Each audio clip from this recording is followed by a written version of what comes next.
हे वाक्य ऐकल्यावर कितीतरी लोकांना वाटेल की अरे, हे तर आपलंही होतं. बरोबर ना?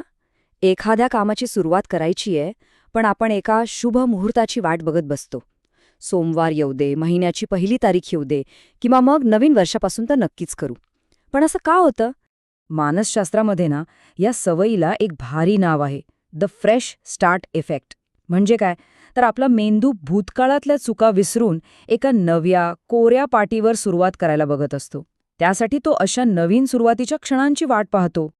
आता ही फक्त टाळाटाळ किंवा आळस नाहीये. याच्यामागे खूप खोल मानसशास्त्रीय कारणं आहेत. पहिलं म्हणजे परफेक्शनिझमचा सापळा. म्हणजे सुरुवात जर परफेक्ट झाली नाही तर वाटतं की आता सगळंच गेलं वाया. दुसरं आहे डोपामिन लूप. म्हणजे नुसतं प्लॅनिंग करूनच इतका भारी वाटतं की प्रत्यक्ष काम करायची गरजच वाटत नाही. आणि तिसरं आणि सगळ्यात महत्त्वाचं, वास्तवाची भीती. कारण जोवर गोष्टी मनात आहेत तोवर त्या परफेक्ट असतात.